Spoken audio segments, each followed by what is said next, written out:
कोई बात नहीं, माता जी आ जाएंगे।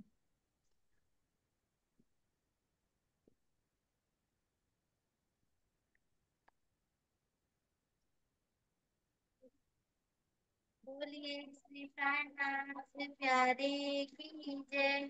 श्री सद्गुरु महाराज की जय।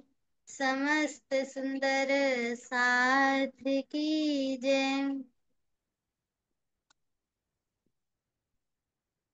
आज मैं अपना भाव ग्रंथ खट ऋतु प्रकरण 2 पर रखने जा रही हूँ।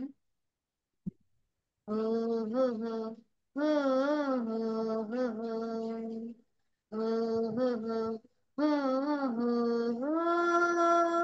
हो हो हो हो हो। शरदनी रुत रे सुहामनी रलिया मनी मुने वाला जी बिन के मजाए हो वलैया। शरदनी रुत रे सुहामनी रलिया मनी मुने वाला जी बिन के मजाए हो वलैया। मूरे वदेश नैना पियू जी मुने मूरे वदेश नैना पियू जी मुने हिंड बरसा सुधाए हो वलैया। शरदनी रुत रे सुहामनी रलिया मनी मुने वाला जी बिन के मजाए हो वलैया। वाला जी रे डोहलाते जल वही गया।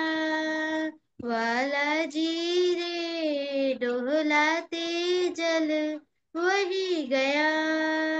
हवे व्याते निर्मल नीर हवे व्याते निर्मल नीर पियू जी बिना हूँ एकली पियू जी बिना हूँ एकली तेता के मैं राखू मन धीर।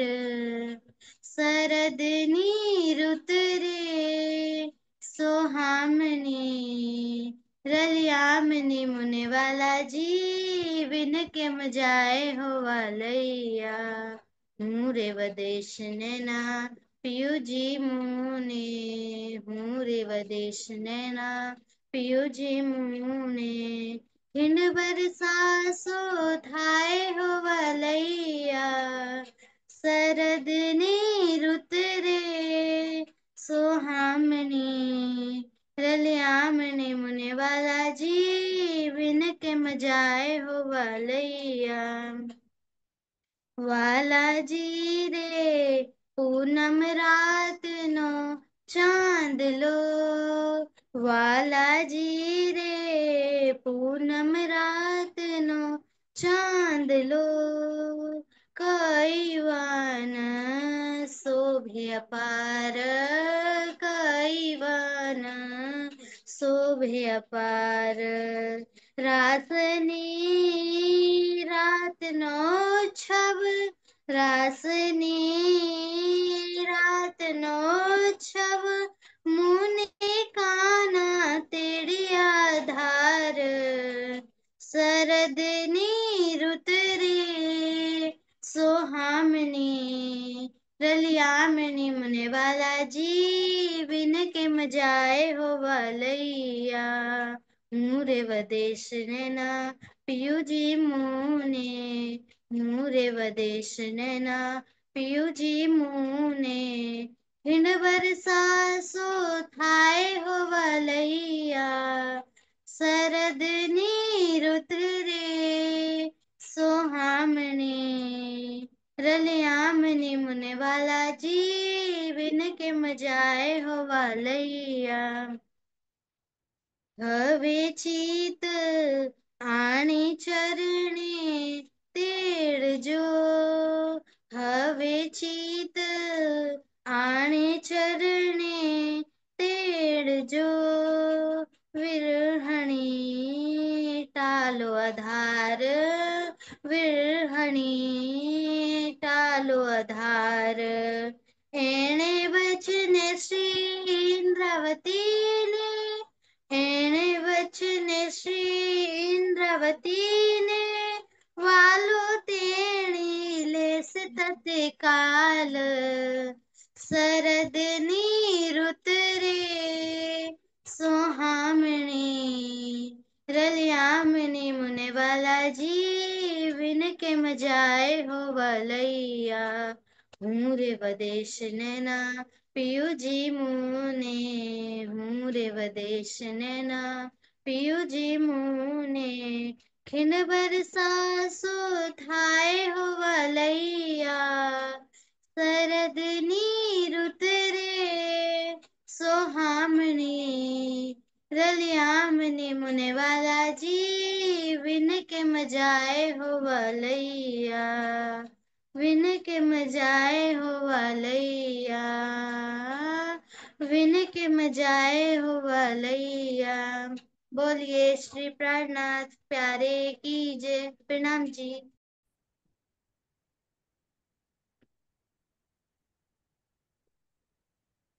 बोलो श्री प्राणनाथ प्यारे की जय। बोलो श्री सतगुरु महाराज की जय। पन्ना धाम की जय। सर्व सुंदर साथ की जय। बंदो सतगुरु चरण को, करूं सो प्रेम प्रणाम। अशुभ हरन मंगल करन, धनी श्री देव चंद्र जी नाम। श्री प्राणनाथ निज मूलपति, श्री मेहराज सुनाम। तेज कुबल श्यामा युगल को, पल पल करूं प्रणाम। पिया जी को पल पल करूं प्रणाम। चर्चा प्रारंभ होत है, सुनो साथ चित दे।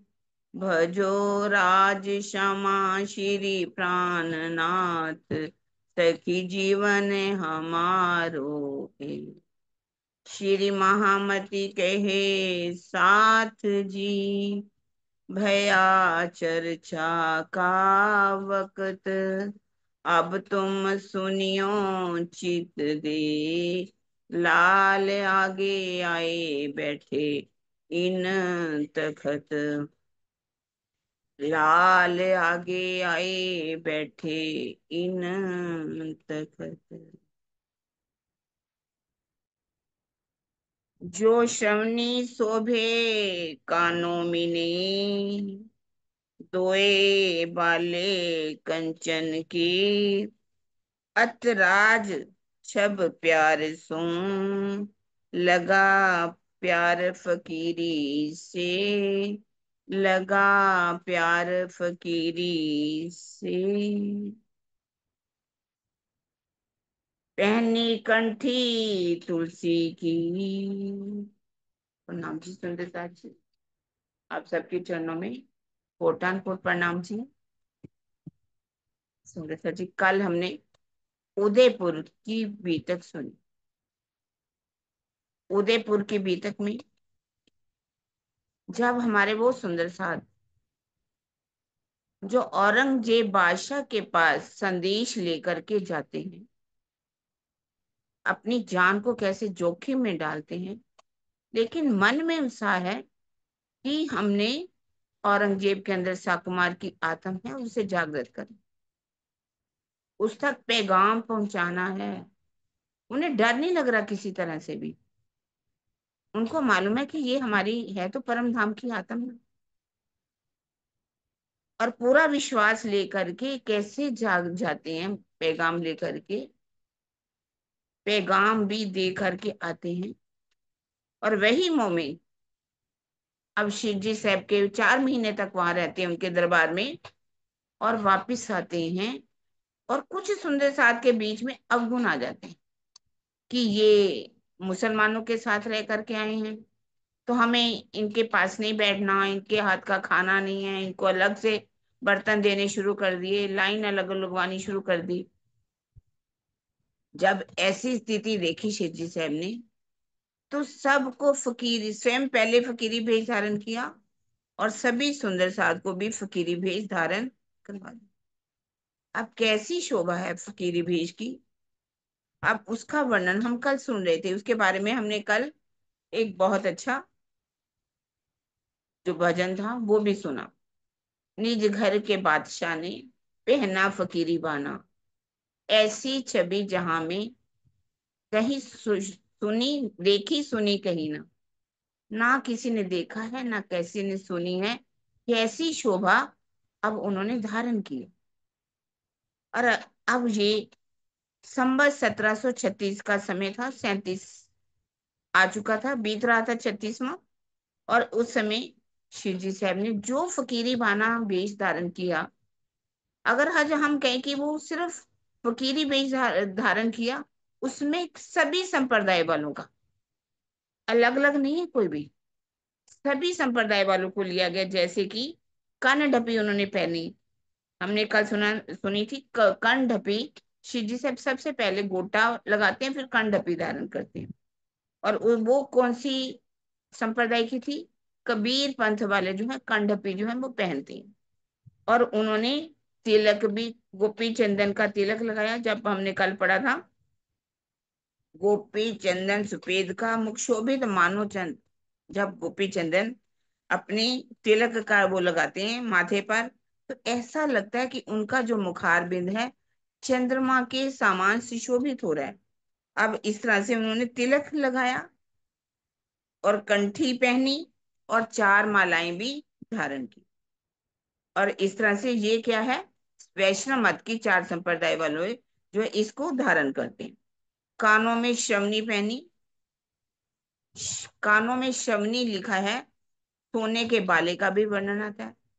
कानों में श्रवणी टाइप है, लेकिन ये नहीं है कि उन्होंने सोने की या धातु की कोई बाल जो माला पहनी हो, या उसकी चंदन की, वो बहुत भारी होती हैं। धातु के बाले की तरह उन्होंने कानों में जो है वो धारण कर रखी है श्रवणी। और ये कौन पहनते हैं? नाथ पंथ वाले, जो नाथ संप्रदाय है।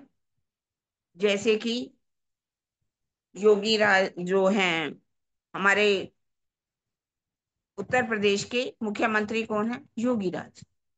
वो भी नाथ पंथी वाले कहलाते हैं। गोरखनाथ वाले जो हैं उन्होंने भी एक जो है उन्होंने धारण किया है गुदड़ी। गुदड़ी की बात आती है, उन्होंने जब धारण कर लिया, सिर भी मुंडवाया। तो सिर कौन मुंडवाते हैं? सन्यास मत वाले 10 नाम जो सन्यासी हैं, वो सिर मुंडवा करके रखते हैं। और गुदड़ी जो धारण की वो कौन धारण करते? गोरखनाथ वाले, नाथ पंथी। वो नाथ संप्रदाय है, ये नाथ पंथी है। पूरा श्रृंगार कर लेते हैं, लेकिन वो गुदड़ी भी धारण करते हैं। गुदड़ी कैसी होती है? आज मैं पढ़ रही थी, जैसे लिखा था कि छोटे छोटे जितने भी जैसे सब कपड़े पहनते हैं, सब कपड़े अब जो है पहनने लायक नहीं रहे, तो उनकी एक गुदड़ी जो है तैयार कर ली जाए, अलग अलग टुकड़े लगा लगा करके गुदड़ी तैयार करती हैं। और शिव जी साहब गुदड़ी को भी धारण करते हैं। आगे जब चलेंगे ना छत्रसाल जी के पास, जब उनका श्रृंगार किया जाएगा, यहाँ तो फकीरी भेष धारण किया ना, वहां पर जो उन्होंने श्रृंगार किया है वो परम धाम वाला श्रृंगार किया उन्होंने। ओरिजिनल पूरी तरह से सोने के उन्होंने श्रृंगार, हीरे मोती माणिक, तरह तरह की मालाएं हैं, मुद्रियां उनके छत्रसाल जी तरह तरह की मुद्रियां जो उनके हाथों में पहनाते हैं, एक उतारते हैं दूसरी पहनाते हैं, जो भी उनको फिट होती है वो उनको पहना देते हैं। कंठी भी पहनाते हैं, कैसे उनकी पाग पहनाई जाती है। जब पूरा श्रृंगार कर लेंगे ना, तो गुदड़ी भी जरूर धारण करते हैं। आखिर क्यों गुदड़ी धारण करते हैं? कि अपनी जो भी है असलियत उसको भूलना नहीं चाहिए। कभी किसी के पास बहुत पैसा आ जाता है ना, उनके अंदर इतना अहम आ जाता है वो अपनी असलियत को भूल जाते। हमें राज्य कितना भी दे दें, कितना भी धन दौलत दे दें, पैसा दे दें, लेकिन अपनी असलियत को कभी भी हमें भूलना नहीं चाहिए। एक बहुत बड़ा, एक गरीब था बेचारा इंसान आदमी, वो एक सेठ के पास गया, कहने लगा कि सेठ जी मुझे कोई नौकरी दे दीजिए। उन्होंने कहा देखो, मेरे पास एक ही नौकरी है, बट ये जो झाड़ू वगैरह आप लगा दीजिए। कहना हाँ, मैं कोई चिंता नहीं करूँ, मैं झाड़ू लगा दूँ। अब उसने झाड़ू लगाना शुरू किया। अब जब झाड़ू लगाया, बड़ा ही अच्छी तरह से झाड़ू लगाता, हर चीज को, कौन सी किताबें हैं, जैसे वही खाते होते हैं, लेने वालों के देने वालों के चिट्ठियां लिखी होती हैं, बड़े तरीके से साफ सुथरा करता, उनको अलग अलग रख देता, सफाई भी इतनी बढ़िया करता। तो सेठ देख के हैरान हो जाता है। कहते, सेठ जी कहते हैं, उन्होंने देखा कि जितनी मेरी किताबें हैं, फाइलें हैं, बड़े तरीके से, उन्होंने कहा तुम पढ़े लिखे हो? कहता हाँ, मैं पढ़ा लिखा तो हूँ। तो कहते ठीक है, आज के बाद आप झाड़ू नहीं लगाएंगे, मेरा जो ये पातियां लिखने का जो काम है वो करना। अब वो क्या है, इतनी सुंदर लिखता, आपके पास हमारा इतना पैसा आया है, मतलब अपनी चीजें गई हैं, इनके इतने पैसे बनते हैं, इतना आपने पहले दिया, पूरा हिसाब किताब लगा लगा के बड़ी अच्छी वो पातियां लिखने लगा। अब जब वो उन्होंने देखा कि व्यापार तो और भी अच्छा होने लगा, ये तो बहुत तरीके से पातियां लिखता है, बड़ी उसमें विनम्रता भी होती है, पढ़ाई ऐसा लगता है कि कोई पढ़ा लिखा पातियां लिख रहा है। अब उसने कहा कि मैं तो आपको, ये तो आप बहुत अच्छा व्यापार संभाल रहे हो, मैं आपको मैनेजर का पद देता हूँ। अब बड़ा पद मिल गया उसको, मैनेजर बन गया वो। जब मैनेजर बन गया, उसको एक कमरा दे दिया गया, दो कमरे दे दिए गए, एक में वो रहता, एक कमरे में अपना सारा सामान रख लेता।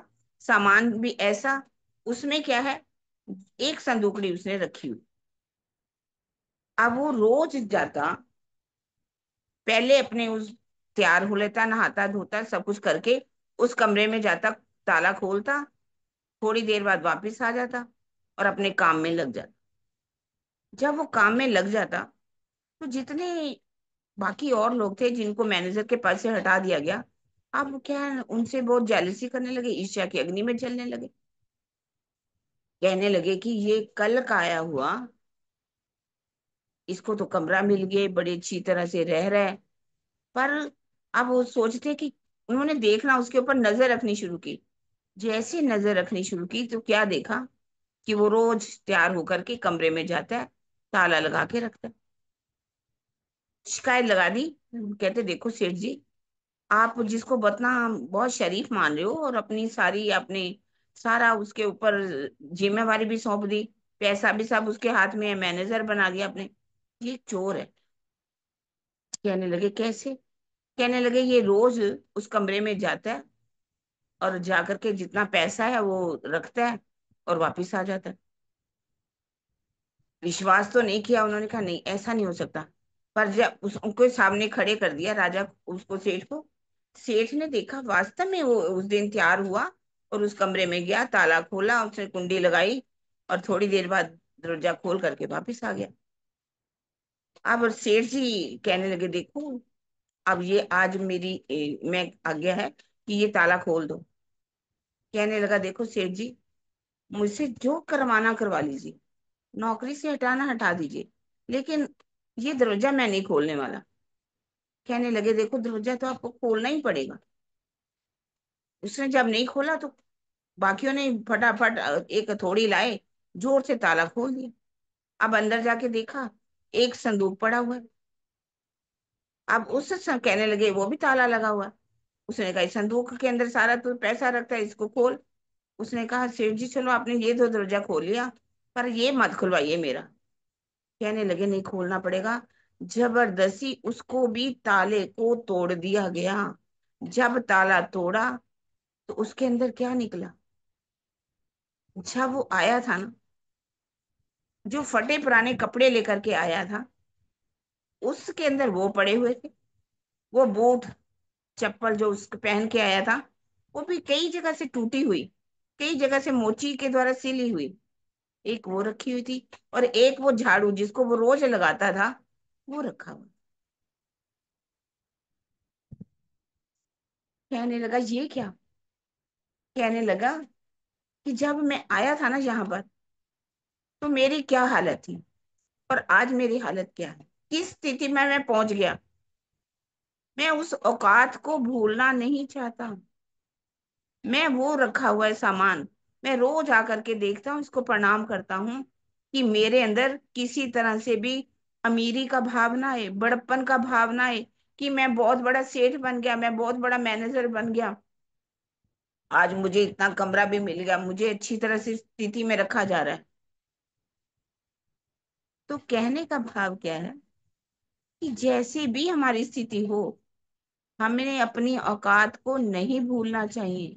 आज हम कहें कि चार कोई शब्द सुनाना शुरू कर दे, तो कहे कि मैं बहुत बड़ा बन गया और मुझे वाणी आ गई, मैं सुनाने बैठा हूँ। वो लाइन मुझे सरकार के समय बोला करते थे, क्या थी मैं क्या बनी हूँ, ये बात मैं ना भूलूं, तूने मुझे बनाया औकात में ना। इसकी मेहर से कोई भी बोलता है, कोई संगीत के क्षेत्र में है या किसी क्षेत्र में भी, अगर वो बढ़ता है, जब पैसा भी उसके पास आता है, तो उसको कभी भी अपना पुराना जमाना भूलना नहीं चाहिए। मैं क्या थी, जिसको एक शब्द नहीं आता बोलना, एक शब्द भी बोलना नहीं आता था, आज अगर वो कोई बोल रहा है तो राज जी का हुक्म ही है, राज जी ही आपसे बुलवा रहे हैं। इस बात को कभी भी भूलना नहीं चाहिए। इसी तरह से शिव जी साहब भी कहते हैं कि हमारे यहाँ वो पहनते हैं, श्रृंगार करते हैं फकीरी, पर गुदड़ी भी ओढ़ लेते हैं, जो उन्होंने गुदड़ी बनाई हुई थी।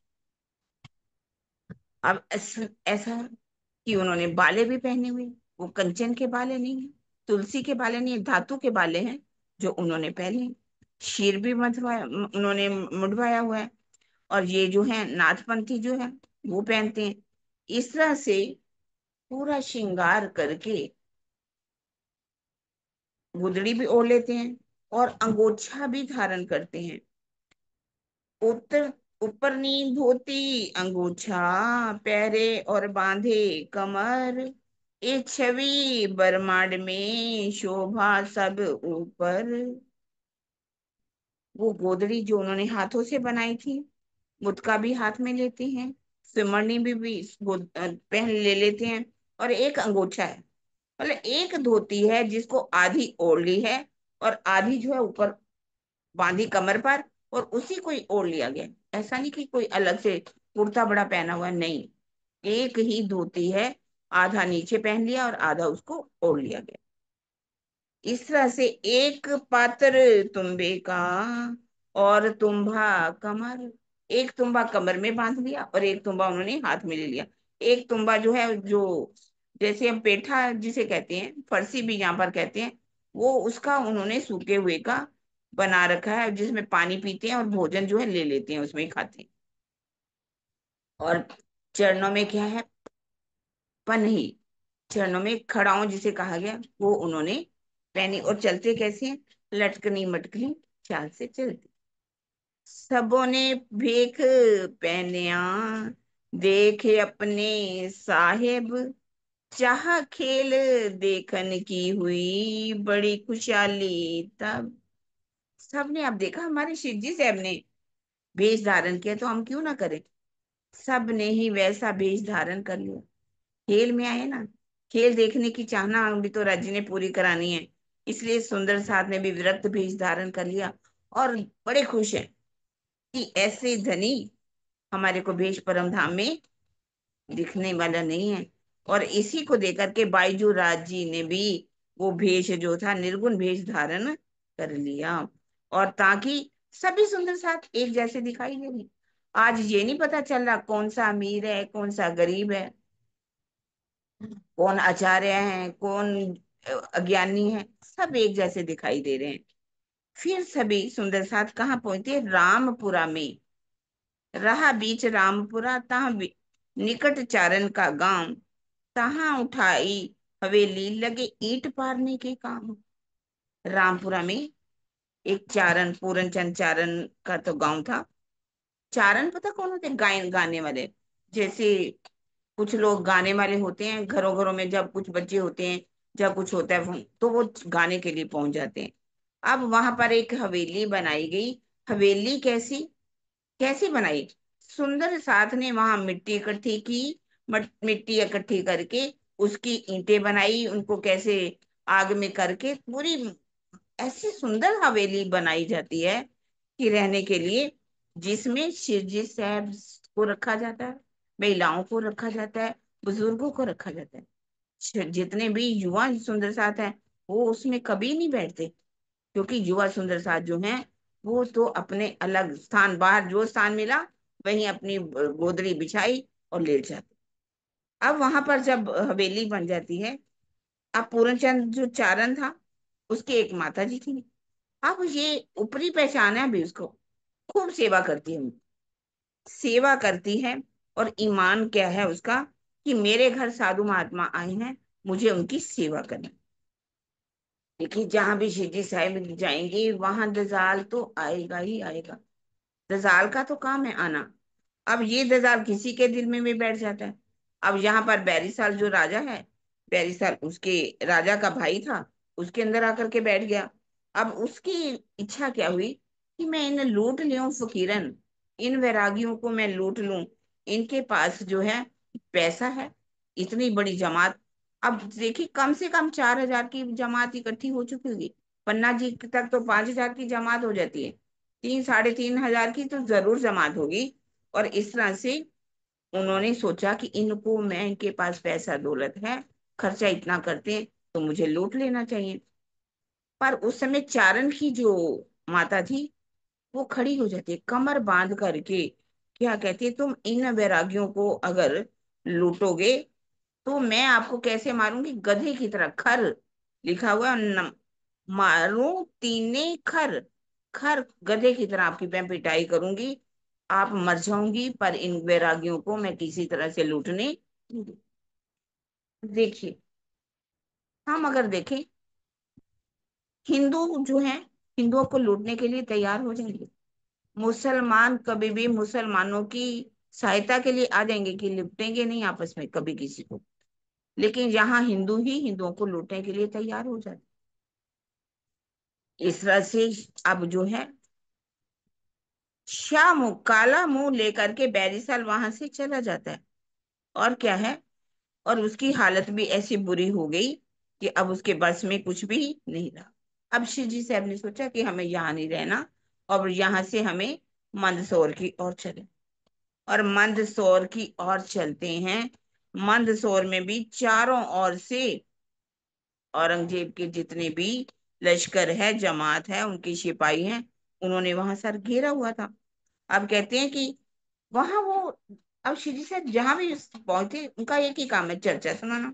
अब चर्चा क्या सुनाते हैं, दौलत, वहां पर जब आते हैं तो पठान दौलत खान जो है चर्चा सुनता है।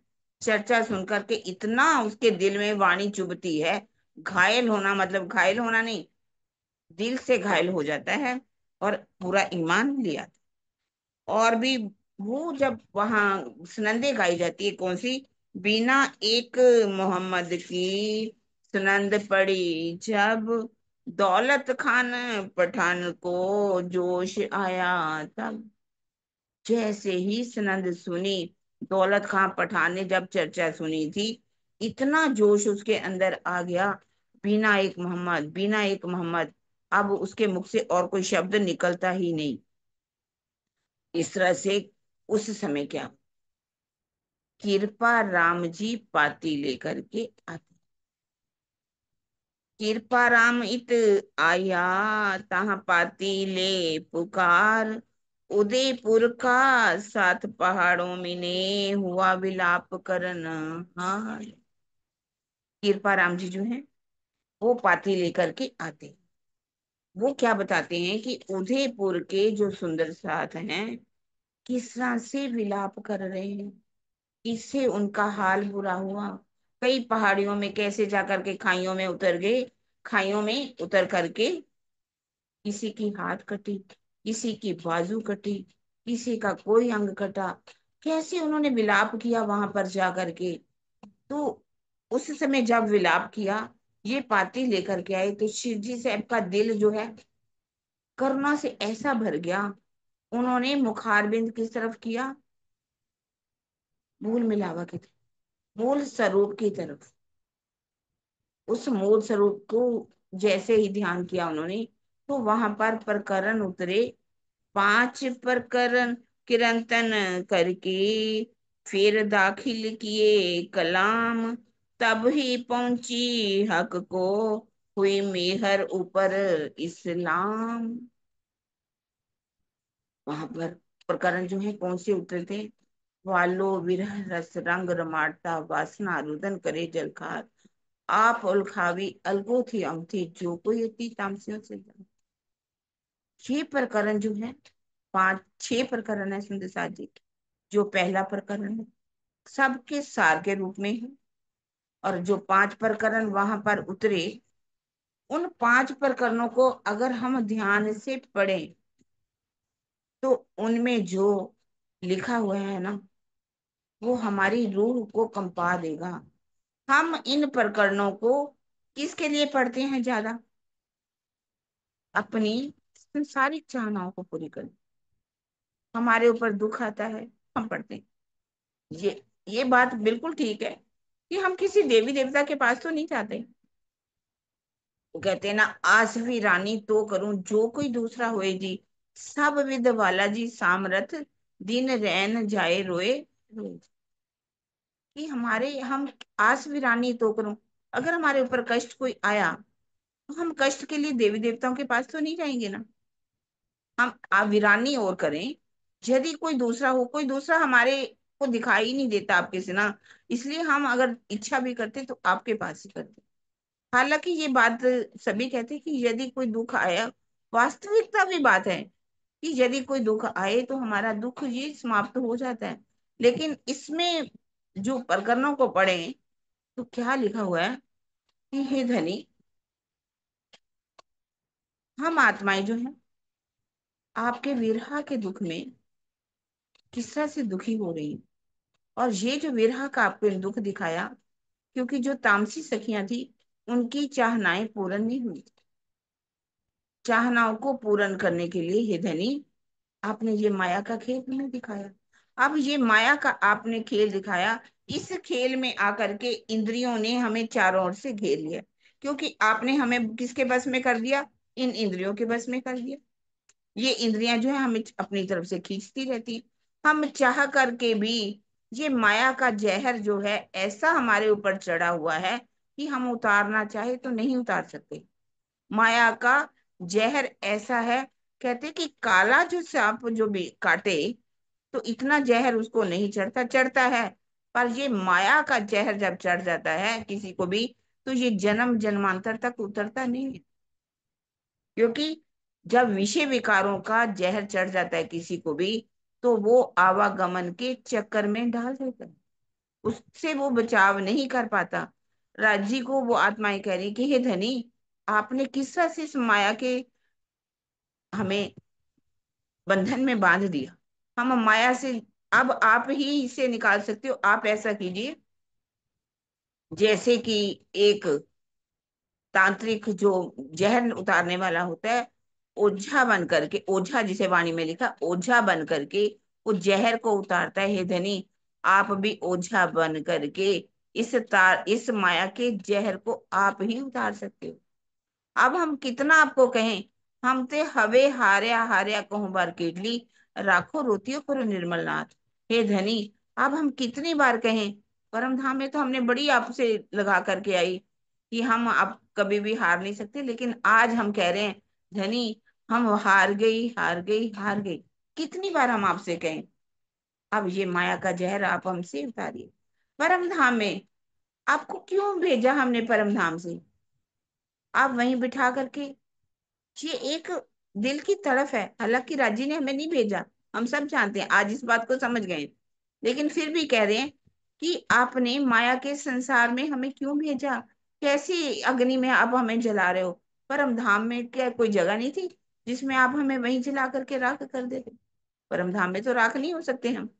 लेकिन कि आपने ब्रिज में हमने माया को देखा, लेकिन ब्रिज के अंदर माया का उतना जहर नहीं चढ़ा, रास में भी नहीं चढ़ा। लेकिन इस माया के संसार के अंदर आकर के अब सब गुणांगित्रियों को बस में कर दिया। और माया का जहर ऐसा चढ़ा दिया, हमें तारतम वाणी भी दे दी, सब कुछ दे दिया, लेकिन ये माया का जहर ऐसा है कि वो हमसे उतर ही नहीं पा रहा। ये कब उतरेगा हे धनी? आप जब अपने सुंदर स्वरूप का दीदार कराएंगे, जब अब हम आपके श्रृंगार के लिए, आपकी शोभा के लिए हम तड़फ रहे हैं, हे धनी, अब आप अपनी शोभा श्रृंगार को हमारे हृदय में बसा दीजिए। आप हमें सुंदर स्वरूप का दीदार कराएंगे तो ये माया का जहर हमारे से उतर जाएगा।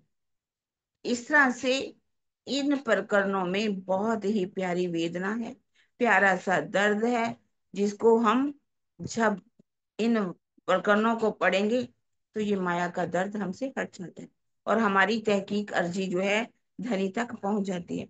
अब ये जो है कई सुंदर जो विद्वान हैं, आज के आधुनिक विद्वान कुछ ऐसा कह देते हैं कि शिवजी साहब ने पहले ये प्रकरणों को लिखा और लिख करके अपनी तरफ से लिखी वाणी, और फिर धनी को कहा, तो ये जो है धनी ने इनको हमारी अर्जी को कबूल कर लिया और बाद में ये वाणी में रखा गया। ऐसा नहीं है।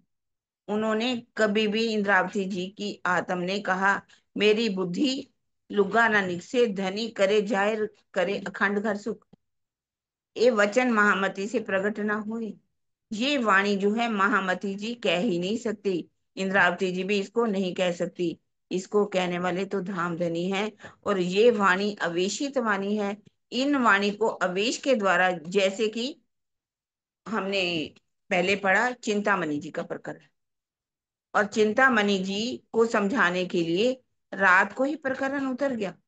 उस प्रकरण को किस तरह से चिंतामणि जी को दिया गया और चिंतामणि जी ने पढ़ा तो उसको समझ में आ गया। इसी तरह से ही ये 5 प्रकरण जो हैं अवेश के द्वारा, ये वाणी के द्वारा उतरे, और 6 प्रकरण और वाणी के अंदर इनको दाखिल कर दिया गया। आप कह रहे हैं, इन समय इब्राहिम करने आया दीदार, सोबते राजी भया, फिर आया दूसरी बार। एक पे इब्राहिम था, वो कुरान का पूरी तरह से जानकार था, और वो आकर के शिवजी साहब का दीदार करने के लिए आता है। जब शिवजी साहब का दीदार करता है तो बड़ा उनका ऐसा शिवजी साहब का व्यक्तित्व था कि जो भी देखता था वो पूरी तरह से गलित गाद हो गया, और वो भी गलित गाद हो गया, और आकर के फिर एक बार आया, फिर दूसरी बार दीदार करने के लिए आया। अब शिव जी साहब ने कहा कि इनको कहिए कि आप हमारी कुरान का कुछ टीका करवा दीजिए। लालदास जी ने उनसे बात की और रखा गया उनको। अब उसने कहा कि मैं आपका टीका करवा दूंगा। अब टीका शुरू कर दिया गया कुरान का, और जैसे ही टीका, शिव जी साहब को इतना सुख मिला, इतना आनंदित होने लगे कि वो टीका सुन करके वहां से उठ ही नहीं पाए। वो उठते नहीं है वहां पर और सुनते रहते हैं। 3 दिन तक कहते हैं कि पलंग से वो नहीं उठ पाए, और फिर प्रातः को अब शुरू किया। पहले कहा जाता है 16वां पारा उतरवाया, फिर 17वां उतरवाया, फिर 18वां उताराया। इस तरह से जब उतरने लगे, प्रातः काल इब्राहिम आ जाता था और उनका टीका कर, रात भर टीका होता था। लालदास जी पूरी पूरी रात बैठ करके उसका जो है टीका करवाते थे। इस तरह से लालदास जी भी बैठे रहते हैं, शिव जी साहब भी बैठे रहते, इब्राहिम भी उसका टीका करता है। अब जब इनका टीका हो रहा था तो क्या हुआ कि एक ऐसी आयत आ जाती है, उस आयत को पढ़ा जाता है, इब्राहिम पढ़ता है और उस पे क्या कर देता है, लाइन लगा देता, काट देता है। कहता है कि ये जो लिखी हुई आयत है किसी अनपढ़ की लिखी हुई है, जिसको कुरान का ज्ञान नहीं था। तो शिव जी साहब ने कहा तुम पढ़ो क्या लिखा हुआ। तो शिव जी ने कहा, तब शिव जी एक हाँ फेर के पढ़ो सुकान, ए तुम क्या कहया, फिर हमें सुनाओ कान। तुम इसको काटो नहीं, हमें दोबारा सुनाओ इस आयत में क्या लिखा हुआ है। तब कहते हैं, तब कहा इब्राहिम ने, जो सुन्नी मुसलमान मोहम्मद की उम्मत को अर्जी ना पुचावे कान। क्या लिखा है कि इब्राहिम ने कहा कि जो सुन्नी मुसलमान होते हैं, क्योंकि जो सुन्नी मुसलमान, दो तरह से मुसलमान होते हैं, एक होते सुन्नी और एक होते शिया। जो सुन्नी मुसलमान है और शिया वाले में फर्क क्या है? अबू बकर, उस उमर, उस्मान, जिन्होंने इनकी आयतों को द्वारा लिखवाया गया, वो उन पर ईमान लाते हैं। और जो शिया वाले होते हैं, अली ने जो ज्ञान दिया, अली ने कौन सा ज्ञान दिया? तरीकत का ज्ञान दिया। और उनको कौन सा ज्ञान था? शरीयत का। शरीयत का मतलब यह है कि 5 बार नमाज पढ़नी है, रोजा रखना है, हज करना है, जकात करना है, जियारत करनी है। पर शिया वाले जो हैं, वो ये सब नहीं करते। वो पूरी पूरी रात जागते हैं। कहा जाता है कि रात को 9 बजे बंदगी शुरू करते हैं और 3 बजे तक, 6 घंटे तक वो बंदगी में डूबे रहते हैं। और ये बहुत ज्यादा नमाज ख्याली नहीं पढ़ते। जैसे कि बहुत से संत ऐसे भी हुए हैं, जैसे राबिया बसरी का मैंने आपको बताया, चांद खान, कई ऐसे हैं जो फकीर बाबा फरीद वगैरह, ये सारे कौन से हुए हैं? शिया वाले हुए। और बाकी जितने भी है, शिया और सुन्नी में इतना झगड़ा रहता है, इतना झगड़ा रहता है। आज जो बुरे दूसरे देशों में लड़ाई भी होती है, कोई देश शिया वाले हैं तो कोई सुन्नी वाले हैं। ये आपस में ही लड़ते रहते हैं। ये भी कहा जाता है कि जो शिया वाले हैं वो सुन्नी वालों को देख नहीं सकते, जो सुन्नी वाले हैं वो शिया वालों को नहीं देख सकते। जो शिया वाले हैं वो क्या करते हैं? तकिया अपना निकालते हैं। अभी कुछ दिन पहले इन्होंने निकाला था। और ये, क्योंकि इनके जो हसन और हुसैन थे, और मुआविया और उनका बेटा मस्जिद था, इन्होंने किस तरह से करबला के मैदान में सबको, निहत्थों को मार दिया, कैसे छोटे छोटों को, बच्चों को मार दिया। दूध पिए बच्चे, 6 महीने का बच्चा था, उनको भी मार दिया। उनको याद करके, हुसैन को याद करके, ये लोग जो अपना निकालते हैं और निकाल करके उसमें अपने आप को मारते हैं। और मार करके क्या कहते हैं कि हाय हुसैन हम क्यों ना मरे, हाय हुसैन हम क्यों ना मरे। हम क्यों नहीं मर गए? आप तो अपनी जान दे दी, हम क्यों नहीं मरे?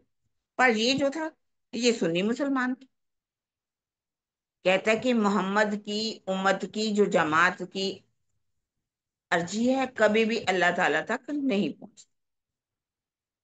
तो ये तो किसी अनपढ़ ने लिखा है ऐसा। वो उसके कहने का मतलब था कि ये कभी हो ही नहीं सकता कि हम इच्छा करें परमात्मा अल्लाह ताला के आगे तो हमारी अर्जी ना पहुंचे।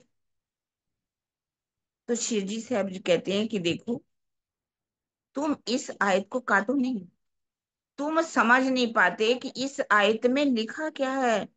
कोई पहुंच ना सके मरातबा मोमिन, तुम हरफ ना फिराओ इनका, जैसा लिखा हुआ सुकन। जो लिखा है उसको रहने दो। तुम मोमिनों के मरातबे को समझ नहीं सकते कि मोमिनों का मरातबा कितना ऊंचा है, उनका ओहदा जो है कितना ऊंचा है, उनकी महिमा कितनी ऊंची है। क्योंकि यदि कोई मोमिन चाहे कि मेरी इच्छा ऊपर अल्लाह ताला ऐसी पूरी करे, मैं अरबों खती हो जाऊं, मैं अंबानी बन जाऊं, मैं अडानी बन जाऊं, तो राजी कहते हैं कि तुम अंबानी अडानी तो बन जाओगे, मान लीजिए, तो क्या आपके पास समय मिलेगा राजी को?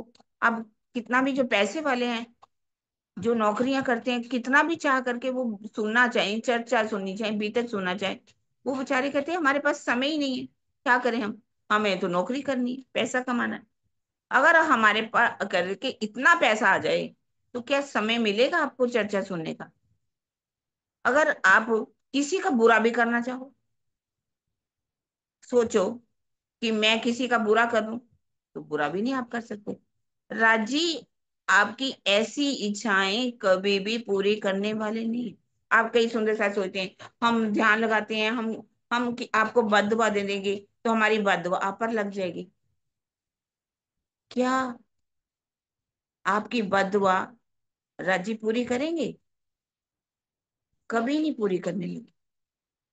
कहते कि मोमिनों का मर्तबा इतना ऊंचा है कि ये दुनिया की कोई भी इच्छा, किसी को भी आप बददुआ देना चाहो, किसी का बुरा सोचना चाहो, या आप अपने लिए पैसा बहुत सोचना चाहो, तो कभी भी पूरी होने वाली नहीं। इस तरह से उन्होंने कहा कि इब्राहिम, तुम इस बात को समझ नहीं सकते कि क्या लिखा हुआ है, इसीलिए ऐसा करिए कि जो इसको सुकन को वैसे ही रहे। अब शिवजी से अभी वहां बैठे हुए थे चबूतरे पर। तब उन्होंने देखा, जैसे कि इसके बाद में ये भी बात कहूंगी, आगे हम अर्जी पढ़ेंगे, है ना। अर्जी में क्या दुआएं मोमिनों की होत है कबूल। ऐसा लगता है कि दोनों में विरोधाभास है ना। ईवानी वो है ना, उसमें अर्जी हम बोलते हैं कि दुआएं मोमिनों की होत है कबूल, कि मोमिनों की दुआ कबूल होती है, और यहाँ लिखा हुआ है कि मोमिनों की अर्जी कबूल नहीं होती। दोनों में अंतर है। अगर ऐसी हम अर्जी करें कि हम किसी का बुरा करें, या पैसा बहुत आ जाए, या हम बड़े राष्ट्रपति बन जाएं, या अडानी बन जाएं, बानी बन जाए, तो राज्य पूरी नहीं करते। पर यदि हम अपनी चाहना लेकर के राज्य के पास करें कि हे मेरे धनी, मेरी आत्मा को जागृत कर दो, हमें इस खेल से निकालो राज्जी, हमको इस खेल से सिताब काढ़ो श्री राज, भय मनोरथ पूरन, रेहा ना कोई काज, धाम धनी सुनत है ए वाणी जो मकबूल, दुआएं मोमिनों की होत है कबूल। ऐसी इच्छा है कि हे धनी, अब हमारी अर्जी कबूल कर लो। अब हम रेहो न जावहीं, मूल मिलावे बिन, हृदय चढ़ आवहीं संसार लगत। हे धनी, अब ये इच्छा हमारी पूर्ण कर दो, तो ये दुआएं हमारी अवश्य ही पूर्ण होती है।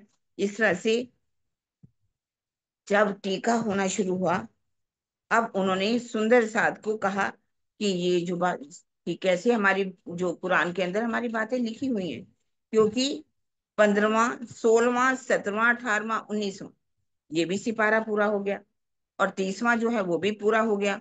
अब दूसरा हुआ, तीसरा हुआ, चौथा, पांचवां जब शुरू हुआ, तो इब्राहिम के दिल में कौन आकर के बैठ गया? दजाल आके। और ऐसा उसके दिल में दजाल आया, क्या कहने लगा कि हे धनी, नहीं, कि ये जो मैं, ये तो काफिर है, वो हिंदू जो है काफिर है, और इनको मैं अपना अगर टीका दे दूं करके, तो ये ठीक बात नहीं है। हिंदू जो होते काफिर होते हैं, मुझे इनको टीका कभी भी नहीं देना चाहिए। ये जितना मैंने टीका करवाया है, ये मुझे इनसे छीन लेना चाहिए, और वापस लेकर के इनको नहीं देना। अब उसने सोचा कि जो मैंने टीका करके दिया है, तफसीर करके दी है, कृपा करके अब मुझे वापस दे दीजिए। तो उन्होंने वापस मांगी। लालदास जी समझ गए, लालदास जी समझ गए कि इसके अंदर में दजाल आ चुका है, अब ये हमसे वापस मांग रहा है। फितवा उठावने को करता है एक काम, मैं तफसीर इनको क्यों दूं ए फिरा दीन इस्लाम। लालदास जी समझ गए कि इसके दिल में अब दजाल आ चुका है। तो उन्होंने भी ये सोच लिया कि मैं किसी तरह से भी अपनी तफसीर हुसैनी जो टीका है, तफसीर हुसैनी जो है कुरान का टीका है, तो ये मैं उनको देने वाला नहीं।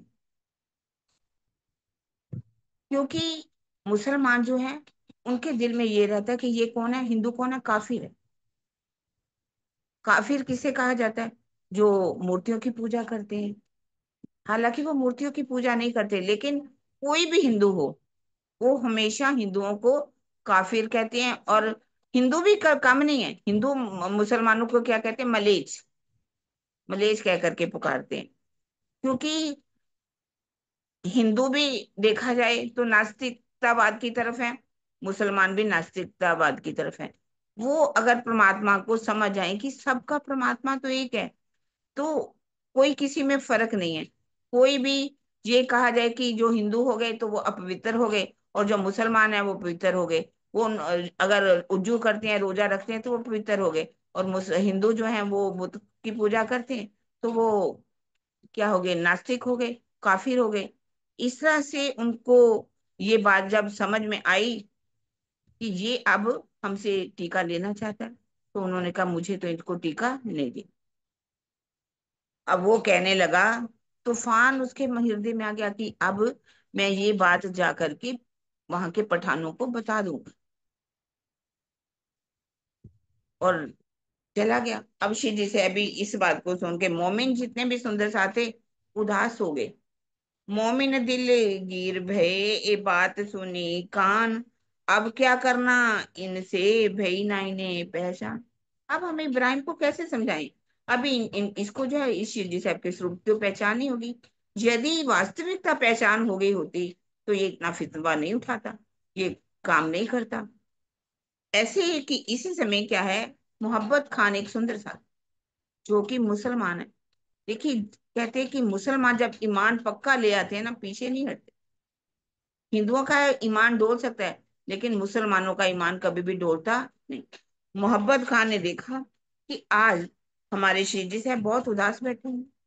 पूछा, अब क्या बात है, इतने उदास क्यों हो गए?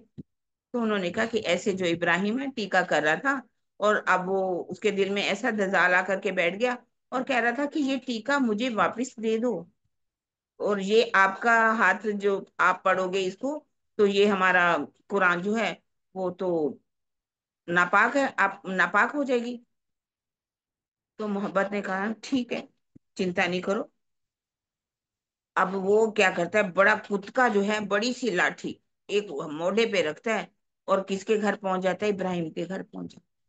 इब्राहिम के घर जा करके आवाज लगाता है, ओ इब्राहिम के बच्चे, जो उसकी भाषा है उस भाषा में ही बात करता है। तो जैसे ही उसने आवाजें सुनी, क्योंकि जब वो उनके घर पहुंचता है तो उनकी पत्नी आ जाती है नीचे। कहती कि क्या हुआ, आज क्या बात है, इतना गुस्से में क्यों? कह रहे कि इब्राहिम का बच्चा कहाँ पर है। कहने लगे वो तो कहीं निकाह पढ़ने गया हुआ है। कहते अच्छा, उसका पता ले लिया कि कहाँ निकाह पढ़ने गया, और वहीं पर पहुंचा। और जब वहीं पर पहुंच कर कि इस तरह से जोर जोर से आवाजें लगाता है, इब्राहिम डर जाता है, निकाह पढ़ लिया होगा। तो आकर के कहता है कि क्या बात है, आप इस तरह से क्यों मतलब मुझे बुला रहे हो? मैं तो तुम्हारा गुलाम हूं, करो फरमाया सोए, तैं क्यों दुख दिया हादी को, ऐसा झूठ तुझसे होए। वो कहता कि मैं तो मोहब्बत खान को कहता मैं तो तुम्हारा गुलाम हूँ, मैं आपका तो कहना मानूंगा जो आप कहोगे। पर कहते पर ये बात बताओ कि तुमने आज हमारे हादी को दुख क्यों दिया? वो तुम्हारे कारण कितने उदास हुए हैं और कितना दुखी हो रहे हैं। तो कहने लगा कि ऐसा है, अब मैं तुझे मार डालूं, तुझको दुआ रसूल की ना छोड़ूं क्यों एक हर, तब लगा उनके कदमों आगे गीदड़ हुआ इन पर। जैसे गीदड़ डर जाते हैं ना, वो डरने लगा, ऐसे कांपने लगा। क्या उन्होंने कहा कि अब मेरी इच्छा ये है कि मैं तुझे यहीं पर ही समाप्त कर दूं, मैं तुझे किसी प्रकार से छोड़ू नहीं। पर क्या करूं कि मेरे हादी का ये हुक्म नहीं है। गीदड़ बन गया, गीदड़ की तरह माफिया मांगने लगा। कह रहा आप चिंता नहीं करो, मैं आप सवेरे ही आपके आकर के उनसे क्षमा करूंगा, मैं ऐसा नहीं करने वाला।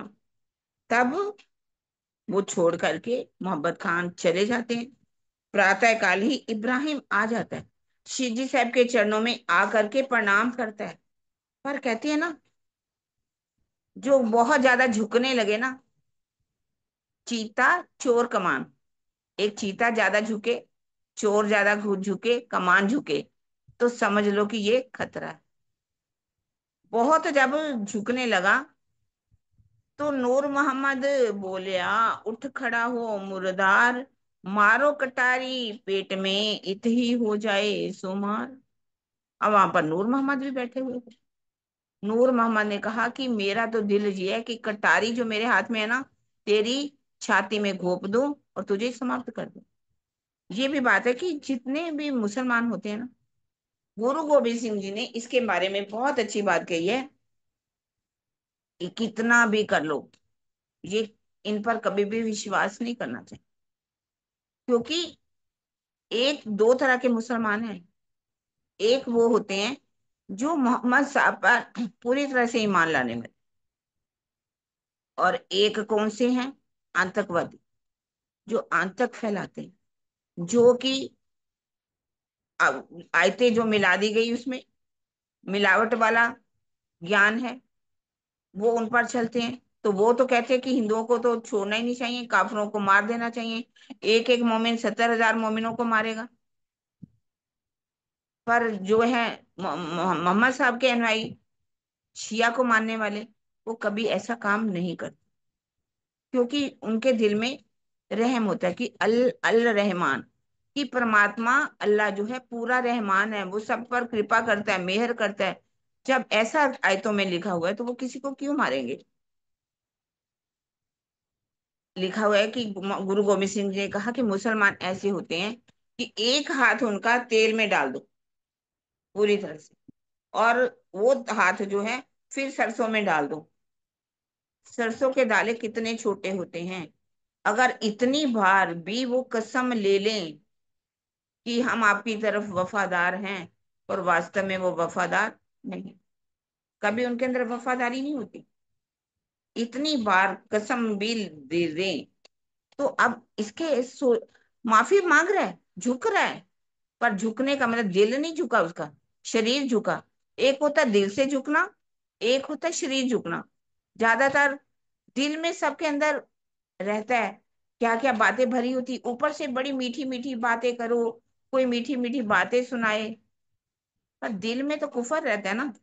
कुफर जब तक नहीं निकले हमारे अंदर का, कोई दजाल ना हमारे अंदर काम करे, तो समझ लीजिए तब चर्चा का असर होगा। इस तरह से वो माफी तो मांग ली, पर कह देता है कि मैं ग्रहे तुम्हारे कदम, सो मैं ना छोड़ूं कब, सब मोमिनों के कदमों लगा, वाको माफ किया सब। एक एक सुंदर साथ के पास जाता है और जाकर के चरणों में गिरता है और माफी भी मांगता है। पर सब सुंदर साथ तो ऐसे हैं हमारे, वो तो माफ कर देते हैं, वो तो उन्होंने उसी समय ही माफ कर दिया। पर इसके दिल में तो कुफर था ही। इसलिए वहां के जितने भी पठान थे, उनको जाकर के क्या भड़का देता है कि इनके पास हमारी कुरान है, ये इनके पास हमारी तफसीरे हुसैनी है, ये हिंदू हैं, ये काफिर हैं, ये माथे पर तिलक लगाते हैं, गले में मालाएं डालते हैं, और हिंदुओं के भेष में ये मुसलमान हिंदुओं है हिंदू, लेकिन कुरान पढ़ते हैं। तो इनसे हमें क्या करना चाहिए, अपनी कुरान को ले लेना चाहिए।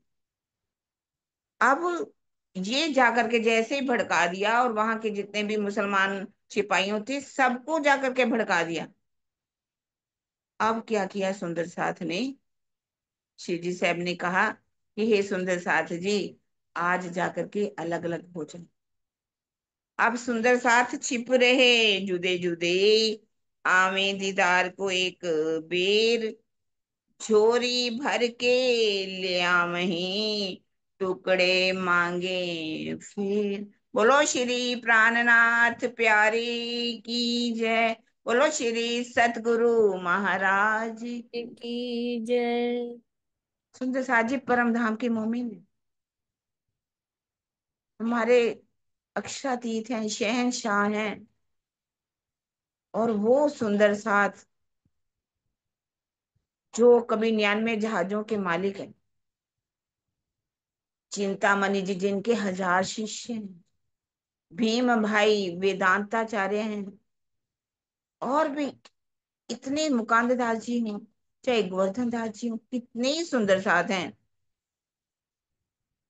अब वो क्या है, सारे छिप जाते हैं, क्योंकि उनको मालूम था इसने जाकर के वहां पर सबको भड़का दिया है, और कुछ भी हो सकता है। तो इससे अच्छा है कि सब सुंदर साथ जाते हैं, शिव जी साहब को एक स्थान पर हवेली में अलग से रखा जाता है, और सभी सुंदर साथ घर घर में जाते हैं। अब भोजन बनाने वाले भी चले गए, अब जा जा करके वो क्या कह रहे हैं, भिक्षाम दे, भिक्षाम दे, भिक्षा दो, भिक्षा दो। सब भिक्षा मांग मांग करके ला रहे हैं सुंदर साथ जी, टुकड़े मांग मांग करके ला रहे हैं। टुकड़े का मतलब ये नहीं है कि सिर्फ रोटी, जो जिसके पास है वो देता है, जैसा भी, कोई चावल दे देता है, कोई खीर भी देता है, कोई कुछ भी दे देता है। तो मांगना पड़ता है, मांग करके लाते हैं। क्योंकि यदि परम धाम का वो अखंड सुख लेना है, क्योंकि सुंदर साथ को अखंड सुख देना है। आगे आगे कहेंगे चुपाई में, कहते किसी कबीर जी ने बहुत अच्छी बात कही है। कहते मांगना आसान नहीं होता किसी से भी। मांगन से, कहते मांगन मरण समान है, मत मांगियो भीख, मांगन से मरना भला, ए सतगुरु की सी। मांगन मरण समान है, क्या कहते, मांगना जो है मरने के समान है। मत मांगियो भीख, मांगन से मरना भला, ए सतगुरु की सी। कबीर जी ने ये बात कही है। कोई भी किसी को मांगने जाए, दे दो, भीख दे दो। चाहे कोई सुंदर साथ मान ले हमसे, या हम मांगने जाएं, किसी से भी कुछ कहें कि ये लेना है, मुझे ये लेना है, तो ये मरने के समान है। पर हमारे सुंदर साथ ने इस दोहे से भी ऊपर उठ गए।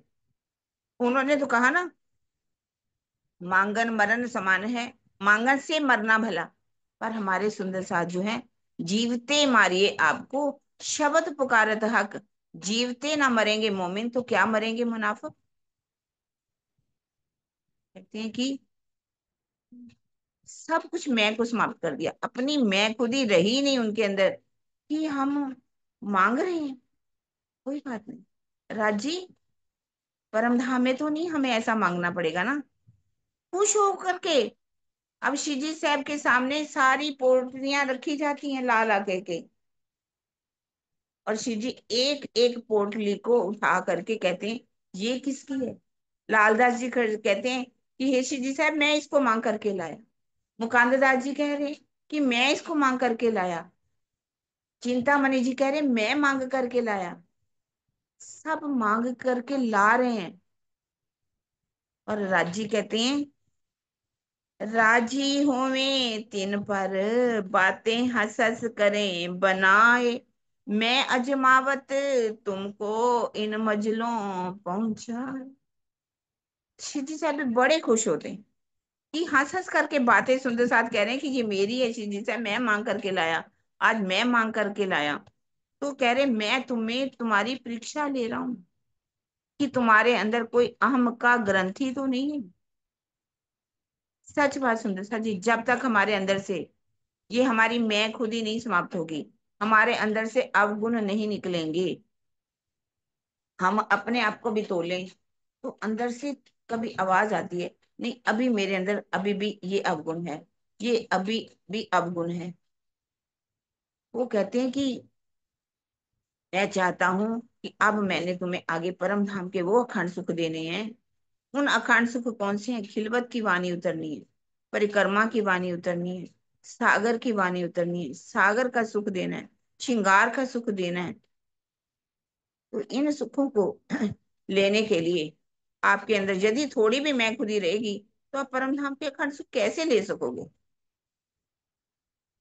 इस तरह से मोमिन राजी होए के, बातें करें खुश दिल, ए दिन हम कब पावहीं रहे एक दूजे हिल मिल। हे जी साहब, ये दिन परम धाम में नहीं मिलने वाले। परम धाम में तो आपके हुक्म से, हमारे एक इच्छा से, एक एक फल में से सभी फलों का रस मिलने वाला है। एक एक भोजन में से, एक चीज में से हमें हर तरह का षट रस, हमें कई रस जो है अंदर मिलेंगे हमें, सब प्रकार का रस मिलने वाला है। लेकिन यहाँ खेल के अंदर राजी, ये जो हमें खुशी मिल रही है, हम मांग मांग करके शिव जी साहब को और गोया जाता है। और इस समय बाईजू राज जी ने सबसे ज्यादा आगे सेवा की। बाईजू राज कहा जाता है, एक चौपाई है, श्री बाई जी इन समय सेवा करी मोमिन, दिल बनाए आगे धरे हमेशा दिल रोशन। बाईजू राज जी ने भी बहुत सेवा की। कुछ लोग दिल की बात कहते हैं ना, दिल बनाए आगे धरे, उसको क्या कहा कि जो बाईजूराज जी हैं वो दाल बनाती थी सबके लिए और सबको बांटती थी। देखिए सुंदर साथ जी, दाल बनाने के लिए 3,500-4,000 का सुंदर साथ हो जहां पर, क्या बाईजू राजी उनके लिए दाल बना सकती है? वहां इतना सुंदर साथ सेवा वाले हैं, कितने सुंदर साथ की वो सेवा करते हैं, इतनी महिला सुंदर साथ हैं, तो क्या बाईजू राजी वो दाल बना करके सुंदर साथ को खिलाएंगी? ऐसा नहीं है। बाईजू राजी आज्ञावान बनती है, ताकि जैसे कि खीर आई तो खीर इकट्ठी की, चावल आए तो चावल इकट्ठे किए, दाल आई तो दाल इकट्ठी की, सब्जी आई तो सब्जी इकट्ठी की, जहाँ हर चीज को अलग अलग प्रकार से बना करके सुंदर साथ को बिठाया जाता था, सब सुंदर साथ को बांटा जाता था, ताकि सुंदर साथ को किसी प्रकार से ऐसा नहीं कि इनको ये मिल जाए, किसी को खीर मिल गई तो किसी को चावल भी ना मिली तो किसी को दाल भी ना मिली, नहीं, सबको लाइनों में बिठा करके किस तरह से बांट करके सेवा करती थी। इस समय कहते हैं कि मुकुंद दास जी को उत थे भेजे भाव सिंह पास, तुम जाए उनकी खबर लो है जीवता कछु आस। मुकुंद दास जी को यहाँ से मंदसौर से कहाँ भेजा जाता है? औरंगाबाद, राजा भाव सिंह के पास, ताकि भाव सिंह को जा करके देखो कि उसके अंदर कुछ परम धाम का अंकुर है या नहीं, जीवता है जब मरा हुआ है। क्योंकि सारी दुनिया तो क्या है, देखा जीवता कौन है? जो राज्य की तरफ लगेंगे वही जीवित है, बाकी तो मरे के समान है। मरने का मतलब क्या है? राज्य की तरफ से मरे हुए हैं, दुनिया की तरफ से जी रहे हैं वो। इसलिए उन्होंने कहा कि जाओ, कुछ अंकर हो उसको समझे, यदि वो जागृत हो जाता है, समझ जाता है, तो आप हमें भी बुला लेना, हम आपके पास आएंगे। वो किस तरह से मुकुंद दास जी भाव सिंह के पास जाते हैं, भाव सिंह को कैसे जागृत करते हैं, कैसे बनाते हैं, और फिर जब आगे औरंगाबाद की अभी भी तक आएगी, अब क्या करते हैं, भाव सिंह को जब जागनी हो जाती है, शिवजी साहब को बुलाते हैं, भाव सिंह को कहते हैं कि आप कोटा बूंदी से हथनी ले लेना, और घोड़ा भी दे देते हैं उनको, दे करके वो चलते हैं शिवजी साहब के पास, शिवजी साहब के साथ सुंदर साथ को ले करके अब वो कहाँ कहाँ से आते हैं, नलाइज आते हैं सबसे पहले, मंदसौर की बेतक के बाद लिखा हुआ है कि अब वहां से आते हैं सीतामऊ, सीतामऊ से आते हैं नौलाई, नौलाई से आते हैं उज्जैन। इतने में 28 मंजिलें बीत जाती हैं सुंदर साथी, 28 मंजिलें, अर्थात 28 स्थान पर उनको ठहरना पड़ता है। 550-600 किलोमीटर की दूरी, कहाँ पर? मंदसौर राजस्थान की तरफ है, और कहाँ पर पहुंचना है? महाराष्ट्र के अंदर औरंगाबाद, और वहां पर पहुंचने में रास्ते में क्या पड़ता है? उज्जैन भी आता है। उज्जैन में कहा जाता है कि वहां पर छोटी कुंभी लगी हुई, और जिन बहुत से सेठों ने वहां पर हरिद्वार के अंदर सत्संग सुना था, शास्त्रार्थ को देखा था कि कैसे शास्त्रार्थ हुआ था, कैसे वहां पर बातचीत हुई थी, वो सब अपने अपने घरों में लेकर के जाते, धन भाई के घर जाते हैं, बाबूजी के घर जाते हैं, बुल्ला भाई के घर जाते हैं, लालजी भाई के घर जाते हैं। कोई एक बार बुलाता है, कोई 2 बार बुलाता है, कोई 4 बार बुलाता है। इस तरह से उक्का के घर जाते, उक्का का नाम आएगा आगे, उक्का जो है शिव जी साहब के लिए कैसे वो बना करके लाते हैं,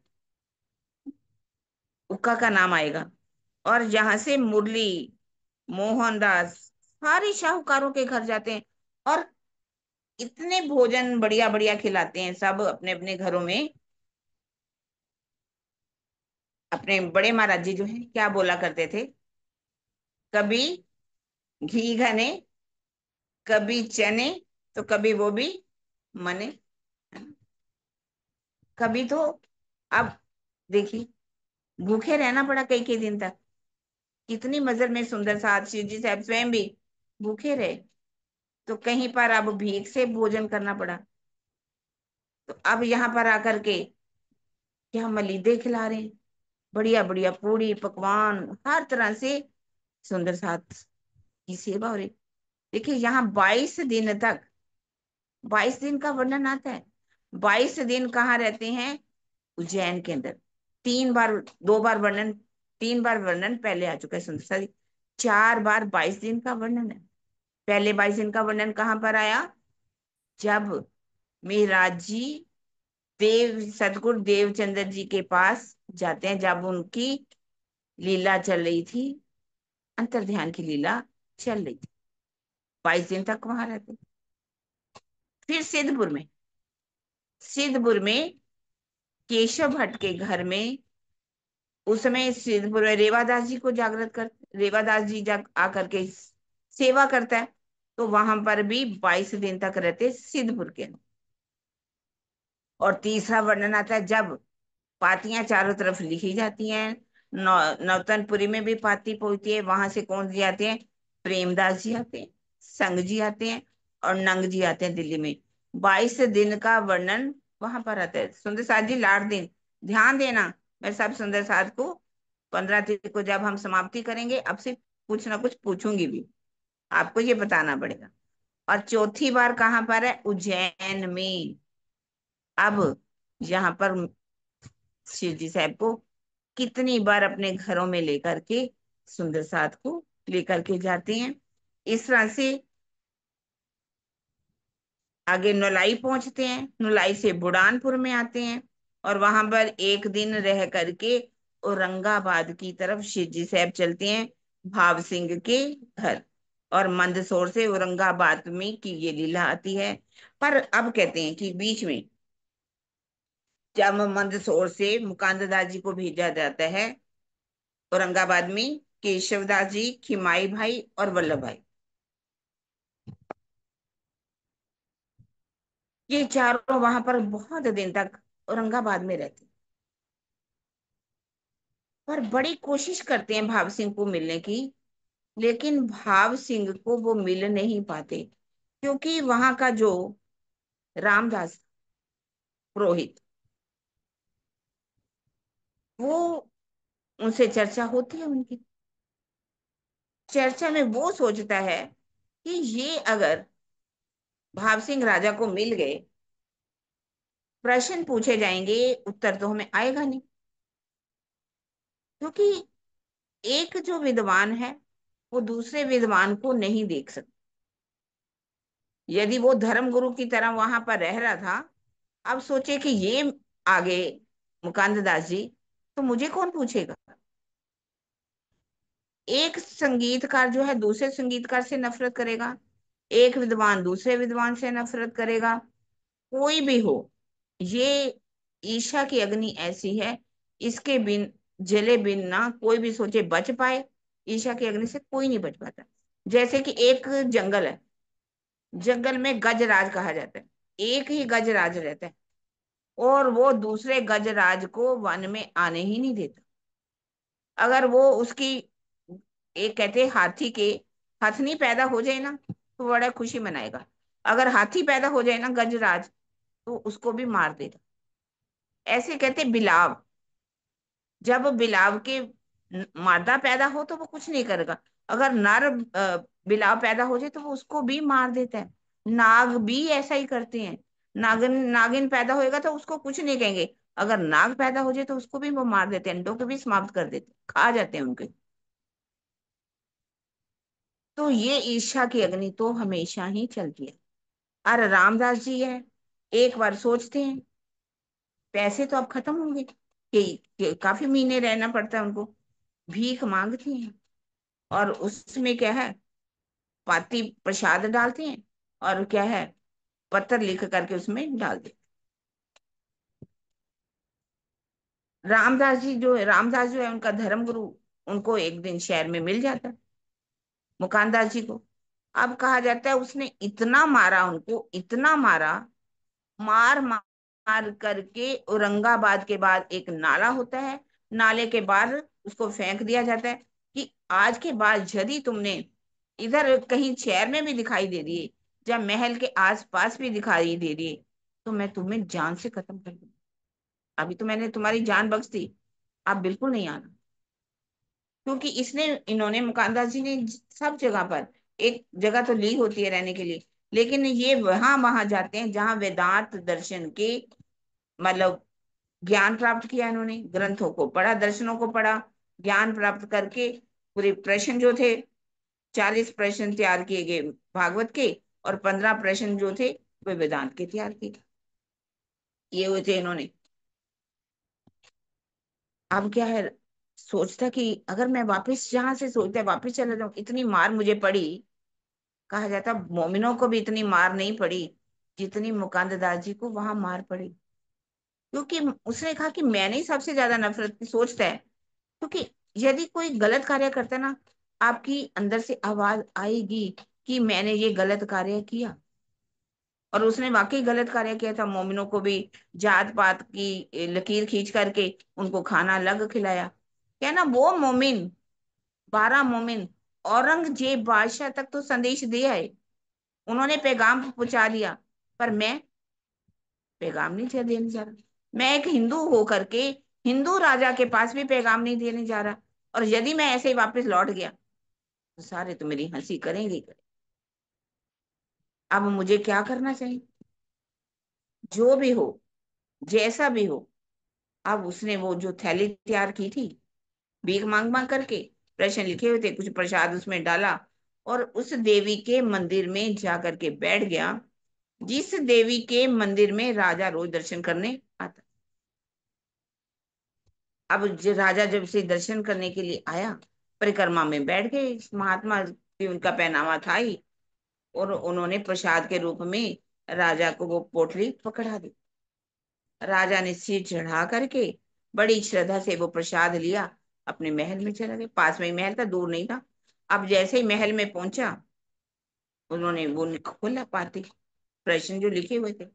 आप पंडितों से कहा कि आप इन प्रश्नों के बारे में बताइए, जवाब कहाँ से आए उनके।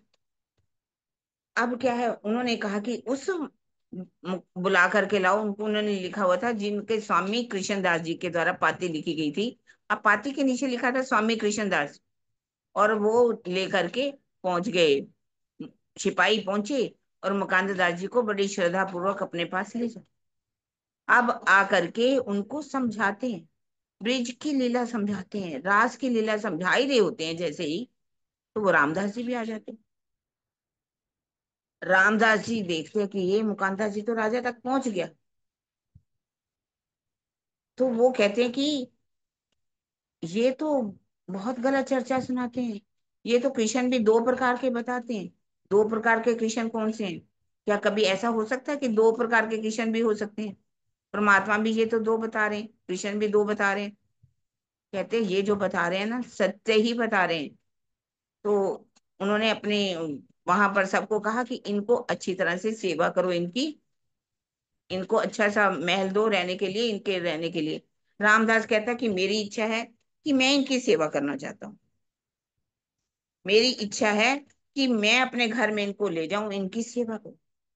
दुकानदार जी खड़े हो जाते हैं, कहते हैं देखो, मुझे इनसे सेवा नहीं करानी, ये मेरी पहले ही बहुत सी सेवा कर चुके हैं। तो उन्होंने अपना जो कुर्ता था उठाया, कुर्ते जैसे उठाया, उनकी पीठ के ऊपर इतने जख्म थे, इतना नील पड़ा हुआ था। राजा ने देखा कि मेरा ही जो धर्म गुरु है, जो पुरोहित है, इसने यहाँ पर आने वालों को ये मारा। कहने लगा कि समझ गया राजा भाव सिंह कि इसने ही इनके साथ बुरा हाल किया, इसको मारा है। तो उन्होंने कहा कि बड़ी गाली दी कि इसको, रामदास को धक्के मार करके मेरे महल से निकाल दो। और सब पंडितों को कह दिया कि आज के बाद आपका जो है, ये जो आपको यहाँ से पैसे मिलते हैं, आमदनी मिलती है, ये बंद, आप आपको बिल्कुल नहीं मिले। तो उन्होंने कहा कि आप ऐसा करिए, प्रश्न तैयार कीजिए। पंडितों को कहा आप प्रश्न तैयार करो, और इन्होंने भी तैयार किए, प्रश्न तैयार कर दिए। अब प्रश्न तैयार के 80 प्रश्न बनाए कि इन्होंने, पंडितों ने। और 23 प्रश्न बनाए किसने? मुकुंदा जी। और ये भी कह दिया कि जो इन प्रश्नों का उत्तर नहीं दे पाएगा, और क्या होगा, उसका मुंह काला करके गधे के ऊपर बैठा करके उसकी गले में जूतियों का हार डाल करके उनको पूरे शहर में घुमाया जाए। अब जो मुकांददास जी थे उनके लिए तो बायां खेल था। बाएं खेल उन्होंने उसी समय क्या किया, प्रश्न जो थे उसी दिन ही हल करके बता दिए। अब धीरे 15 दिन में टाइम दे दिया गया कि कल को ये ना पंडित लोग कहें कि हमें तो समय नहीं दिया गया था, हमें कम समय दिया, तो हमें पढ़ने का भी मौका नहीं। उन्होंने कहा 15 दिन देता। भागवत पढ़ने लगे, ग्रंथ पुराण पढ़े। तो जो प्रश्न लिखे गए थे, प्रश्नों का उत्तर आए कहाँ से? क्योंकि ये प्रश्न कौन से थे? छोटे मोटे प्रश्न नहीं थे, वेदांत के प्रश्न थे। वेदांताचार्य भी उनको नहीं खोल सकते बिना तारतम्य के ज्ञान से। अब सोचा सबने, खाने के भी लाले पड़ रहे, आमदन जो आ रही थी वो भी नहीं आ रही, पैसा उन्होंने तो भाव सिंह ने बंद ही कर दिया था। अब सबने मिल करके सोचा कि हमें मुकांद दास जी के पास ही जाना चाहिए। मुकांद दास जी के पास जाएंगे, अगर हम उसी से ही माफी मांग लेते हैं तो हमें हमारी जो हालत होने वाली है सारे शहर के अंदर, ऐसी नहीं होगी। जा करके क्या कहते हैं कि आपके जो स्वामी कृष्णदास जी हैं, आपने उन आपको उन्होंने ये सिखापन दी है कि पंडितों का जाकर के रोजगार खत्म करो। हमारे भूखे बच्चे भूखे मर रहे हैं, हमारे घर में रोटी नहीं बन पा रही। हम आपको एक बार नहीं, 10 बार हम आपसे माफी मांगते हैं कि हम इन प्रश्नों का उत्तर नहीं दे सकते। तब उन्होंने कहा कि ऐसा करिए, आपके स्वामी ये तो नहीं कहते कि हम भूखे मरे। अब उनको मालूम था कि ये प्रश्नों का उत्तर तो दे नहीं सकते। उन्होंने कहा आप चिंता मत कीजिए, आपके प्रश्नों का उत्तर मैं जाकर के भाव सिंह से बात करूंगा और आपके लिए आ, बात जो है करवा दूंगा। तब वो भाव सिंह जो के पास मुकांदा जी गए और जा करके सारी बात बताई कि देखिए राजा जी, ये प्रश्नों का उत्तर नहीं दे सकते, बिना तारतम्य के ज्ञान का एक भी प्रश्नों का उत्तर इनके पास नहीं है, तो आप इनको माफ कर दीजिए। उन्होंने कहा ठीक है, वैसे तो मैं इनको बिल्कुल भी माफ नहीं करता, लेकिन यदि आप कह रहे हो तो आज मैं इनको माफ कर देता हूँ, लेकिन मैं पूरी तनख्वाह नहीं देने वाला। जो इनको मिलती है मैं उनकी आधी ही तनख्वाह दूंगा। जिसको जैसे 20 मिलते थे उनको 10 मिले, जिसको 30 मिलते थे उनको 15 मिले, जिसको 40 मिलते थे उनको 20 मिले। उन्होंने सोचा कि संतोष कर लिए, भूखे मरने से तो अच्छा है कि हमें कुछ तो मिला। अब जब वो चर्चा सुनाने लगे उनको अच्छी तरह से, उन्होंने कहा कि जिस तरह से ग्रंथों में, वेद में इनको विजयावनत बुद्ध निष्कलंक स्वरूप कहा गया है, और कुरान में इनको क्या कहा गया है?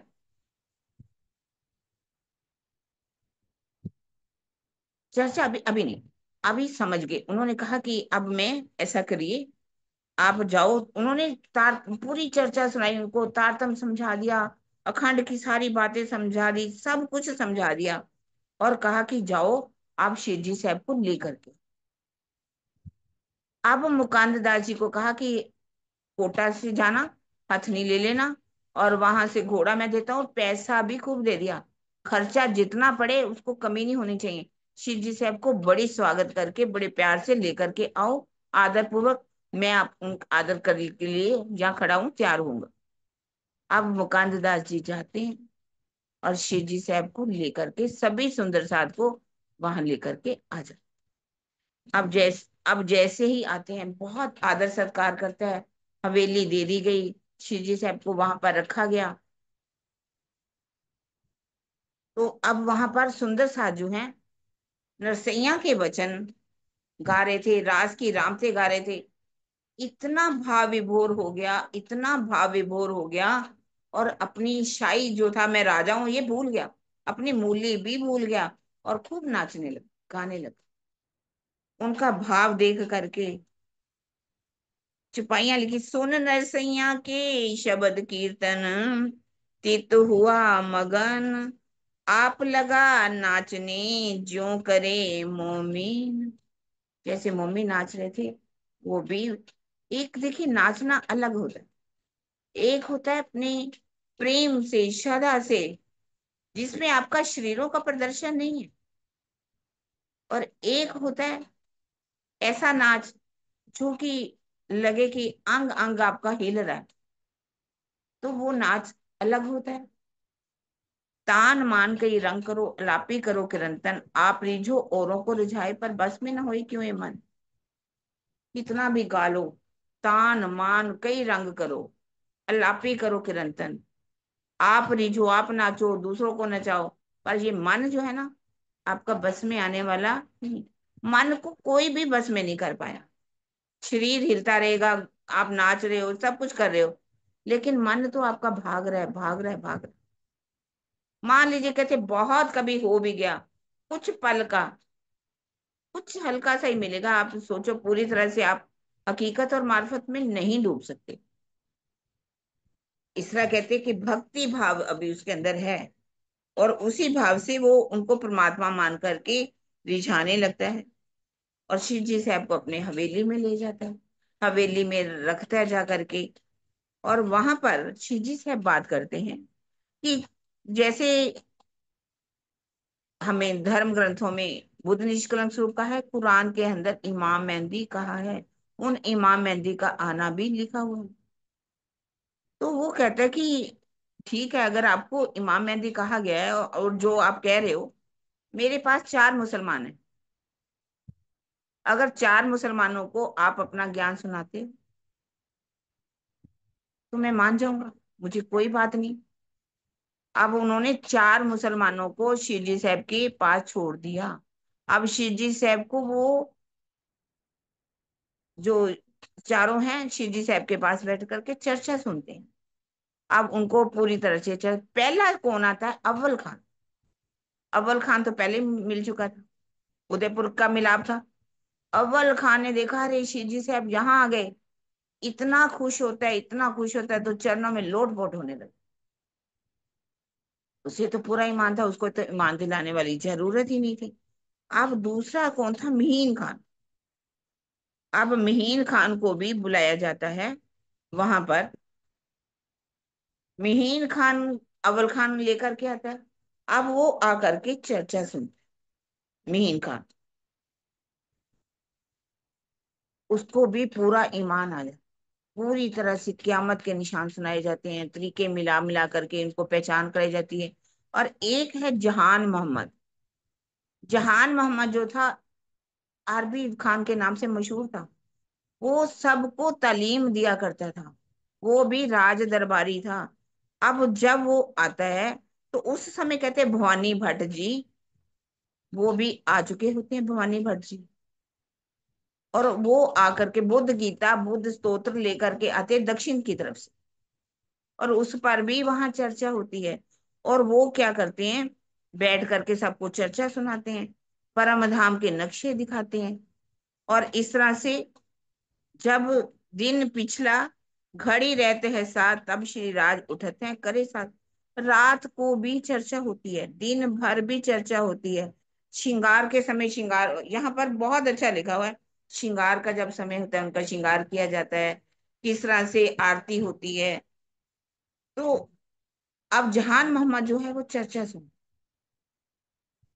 और अव्वल खान जो है लेकर के आता है जहान मोहम्मद को।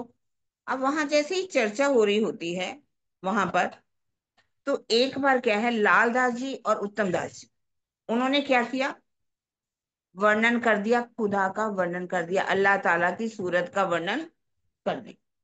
जैसे ही अल्लाह ताला की सूरत का वर्णन किया, अव्वल खान जो जहान मोहम्मद था वो नाराज हो गया कि इन्होंने अल्लाह की सूरत का वर्णन तो अल्लाह ही कर सकते हैं, खुदा की सूरत का वर्णन, खुदा की गवाही खुदा ही देवे, करे बयां हुक्म से देवे। अब उसको ये तो समझ में नहीं है कि ये जो लाल दास जी ने वर्णन किया या उत्तम दास जी ने वर्णन किया, ये तो परम धाम के मोमिन है, इनके दिलों में भी तो राज्य की सूरत है ना बसी हुई। तो इसका वर्णन तो खुदा ही कर रहा है ना। पर उनको ये था कि खुदा स्वयं आएंगे, अल्लाह ताला स्वयं आएंगे और वर्णन करेंगे। और जहान मोहम्मद को इतना गुस्सा आता है कि कहने लगा मैं यहाँ का पानी भी पीने वाला नहीं हूँ, अब मैं घर वापस जा रहा हूँ, और मैं आकर के चर्चा नहीं सुन। अब लालदास जी और उत्तम दास जी बड़े दुखी हो जाते हैं कि ये जहान मोहम्मद आया भी, ईमान भी ले आता, पर ये तो नाराज हो गए। कहते ही जी साहब हम जाएं, उनको बुला करके लेके आए। कहते नहीं, इसने मेरी चर्चा सुनी है, जिसने मेरी चर्चा को सुन लिया है वो वहां पर पानी भी नहीं पी सकता, रात को उसको चैन नहीं आएगा, वो अवश्य ही आएगा। अब वो रात भर करवटे लेता है, नींद कहाँ है उसको। प्रातः काल ही उठ करके चला जाता शिव जी साहब के पास, और जा करके कहता है, शिव जी साहब मैं अभी ईमान में शायद पक्का नहीं था, मैंने आपसे चर्चा तो सुनी। सरकार की बातें मुझे कुछ याद आती हैं। सरकार साहब कहते थे कि जान मोहम्मद जो था ना, उसने जब चर्चा सुनी कि कब्रों से मुर्दे उठेंगे, वो जो उनके परिवार वालों की मौत हो चुकी थी, जो उनको मुर्दों को दबा तो देते ही हैं, अब वो जा करके कब्रों के पास जा करके कहता है कि उठो, बोलो, क्यामत आ चुकी है, इमाम मेहंदी साहब आ चुके हैं। तो वहां तो कोई बोलता ही नहीं। अब कब्रों से मुर्दे उठना लिखा हुआ है क्यामत के निशान में, पर ये कब्रों से मुर्दे कैसे उठेंगे? ये कब्रों से मुर्दे तो उठ ही नहीं सकते। ये शरीर क्या है? हमारा कब्र है एक तरह से। इसके अंदर बैठी हुई जीव भी जागृत हो जाए, आत्म को भी पहचान हो जाए अपने धनी की, घर की, तो ये कब्रों से मुर्दे उठना है ना। अब वो कब्रों से जो आज मुसलमान जो हैं, कब्रों में क्या करते हैं? मुर्दे दबाते रहते हैं, दबाते रहते हैं कि कब्रों से मुर्दे उठ जाएंगे। एक दिन समय आएगा जब क्यामत आएगी, कब्रों से मुर्दे उठेंगे। लेकिन वो कब्रों से मुर्दे कभी भी उठने वाले नहीं। और वो कहते हैं कि वो पर्दा करके आएंगे, पर्दे में आएंगे। पर पर्दा क्या है? हिंदुओं में आने वाली बात थी, हिंदुओं में आने की बात लिखी थी। हिंदुओं, वो कहते हैं कि अगर हिंदुओं में भी वो आए कितना भी, पर हम मानने वाले नहीं। इस तरह से अब सुनते जाए, समय हुआ। कल क्या होता है इसके बारे, जान मोहम्मद की बीतक बहुत अच्छी।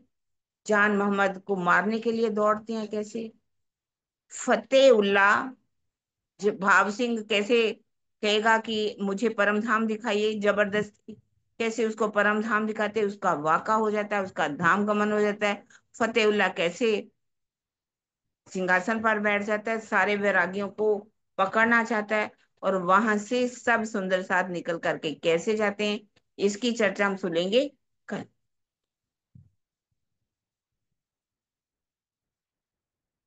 ये छुपाई भी लिखी हुई है। आए चर्चा सुनने, सवाल किया एक इत, मुर्दे क्यों कर उठेंगे फरदा रोज क्यामत, फरदा रोज क्यामत। बोलो श्री प्राणनाथ प्यारी की जय।